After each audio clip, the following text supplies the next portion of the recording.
স্ত্রীর মৃত্যুর প্রতিশোধ নিতে পাহাড় কেটে রাস্তা বানিয়েছিলেন দশরথ মাঝি। আর এই ব্যক্তি স্ত্রীর অপমানের প্রতিশোধ নিতে 40 দিনের মধ্যে একটা কুঁয়ো খুঁড়ে জল এনে দিলেন তার স্ত্রীকে, যাতে তার স্ত্রীকে অন্যের বাড়িতে আর জল আনতে যেতে না হয়। হ্যাঁ, দলিত সম্প্রদায়ের মানুষ হওয়ার অপরাধে তার স্ত্রীকে জল দিতে অস্বীকার করেছিল প্রতিবেশী। তাই নিজেই কুঁয়ো কেটে জলের ব্যবস্থা করে গোটা দেশকে দেখিয়ে দিলেন এই যুবক পুরুষ মানুষের ভালোবাসা কাকে বলে। আর এই ঘটনা জানাজানি হওয়ার পরেই গোটা দেশে আলোড়ন পড়ে গেছে, যার দরুন খোদ বলিউড অভিনেতা নানা পাটেকর অবধি ওই ব্যক্তির সঙ্গে ফোন করে দেখা করবেন বলে কথা দিয়েছেন। খরা কবলিত মহারাষ্ট্রের বাসিম জেলার কালামবেশ্বার গ্রামের বাসিন্দা বাপুরাও তাজনে। বাপুরাও একজন দিনমজুর, আর দিনমজুরি করেই বিয়ে পড়েছেন বাপুরাও। হতদরিদ্র বাপুরাওয়ের স্ত্রী সঙ্গীতা শুধুমাত্র একটু খাবার জল নিতে গেছিল, কিন্তু নিচু জাতের স্পর্ধা গ্রামের তথাকথিত উঁচু জাতের মনে লেগেছিল। তাই সঙ্গীতাকে জল দেওয়া তো দূরের কথা, শূন্য কলসি হাতেই দূর দূর করে তাড়িয়ে দিয়েছিল প্রতিবেশীরা। কিন্তু স্ত্রীর চোখের জল সহ্য করতে পারেননি বাপুরাও। মাথায় আগুন জ্বলে গেছিল তার, আর তারপর একাই করে ফেললেন এই অসাধ্য সাধন। কে বলে গরিবের ভালোবাসা জানলা দিয়ে পালায়? কখনো কখনো ভালোবাসা দামি চকোলেট, দামি গিফট, পছন্দের ফুল, ডিনার ডেটেই সীমাবদ্ধ থাকে না, বরং এই বিচ্ছেদ প্রিয় শহরে প্রকৃত ভালোবাসার উদাহরণ এই মানুষগুলোই আমাদের চোখে আঙুল দিয়ে দেখিয়ে দেয়। তাই আসুন আজকের ভিডিওতে আমরা শুনে নিই আরও একটা ভালো থাকার গল্প। ভাবতেও অবাক লাগে 2025-এ দাঁড়িয়েও কিছু মানুষ এখনো নিজেদের গোড়া মানসিকতা থেকে আর বাইরে বেরোতে পারল না। মহারাষ্ট্রের এই গ্রামে বাপুরাও এবং তার স্ত্রীর এক টুকরো সংসার। যদিও দলিত সম্প্রদায়ের মানুষ হওয়ায় সমাজের চোখে তারা আজও অচ্ছুত। ঘটনার দিন বাপুরাওয়ের স্ত্রী কলসি কাঁখে নিয়েই পাশের এক প্রতিবেশীর বাড়িতে কুঁয়োর জল আনতে গেছিলেন। কিন্তু সেই কুঁয়োর মালিকের এতটাই দম্ভ নিজেকে নিয়ে যে সে সঙ্গীতাকে সকলের সামনে চরম অপমান করে তাড়িয়ে দেন।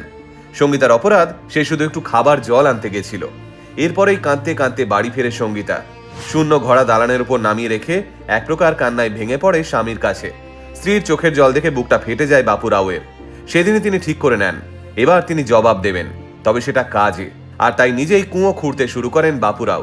যদিও কুঁয়ো খোঁড়া তো আর মুখের কথা নয়, কারণ এর আগে বাপুরাওয়ের কুঁয়ো খোঁড়ার কোনো অভিজ্ঞতাই ছিল না। কিন্তু অপমানের জবাব দিতে প্রতিদিন 14 ঘন্টা করে কুঁয়ো খুঁড়ে 40 দিনের মধ্যেই মাটি থেকে জল বের করে ফেললেন বাপুরাও। শুনলে অবাক হবেন, কারো সাহায্য ছাড়াই এই কাজটা করেছেন তিনি।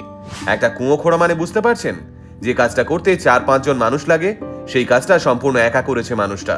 যদিও বাপুরাওয়ের পরিবারের লোকেরা প্রথমে তাকে বারণই করেছিল এই কাজ করতে, কারণ পূর্ব অভিজ্ঞতা না থাকার দরুন এতে বাপুরাওয়ের শারীরিক ক্ষতি হওয়ার সম্ভাবনা ছিল। কিন্তু বাপুরাও কারো কথা শোনেননি, এমনকি নিজের স্ত্রীর কথাও নয়। শেষে বাপুরাওয়ের প্রবল ইচ্ছে শক্তি দেখে তার পরিবারের মানুষেরাও এগিয়ে আসে তাকে সাহায্য করতে। সংবাদ মাধ্যমের কাছে বাপুরাও জানান, আমরা গরিব বলে, দলিত বলে অনেক মানুষ অপমান করে আমাদের, বড্ড কষ্ট হয়। জল তো এই প্রকৃতির, মানুষ তো সৃষ্টি করেনি কিছু, সে তো কিছু সঙ্গে করে নিয়েও আসেনি, তাহলে কেন এত আমার তোমার করে মানুষ? আমার স্ত্রীকে যেদিন অপমান করা হয়েছিল সেদিনই ঠিক করে নিয়েছিলাম, আর কোনোদিনও কারো থেকে আমি জলের জন্য সাহায্য নেব না। আমরা গরিব হতে পারি, কিন্তু আমাদেরও সম্মান আছে। বাপুরাওয়ের এই পরিশ্রম অবশ্য বর্তমানে সার্থক। আজ বাপুরাওয়ের জন্য তার পরিবার সহ গ্রামের অনেক মানুষই খুশি। বর্তমানে অবশ্য কুঁয়োটিকে আরো গভীর এবং চওড়া করার কাজ চলছে।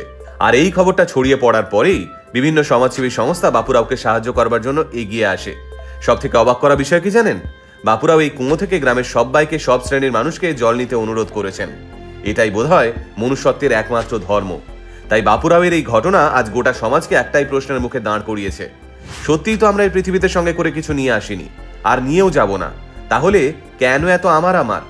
আপনাদের কি মনে হয় এই বিষয় নিয়ে? অবশ্যই কমেন্ট করে জানাবেন।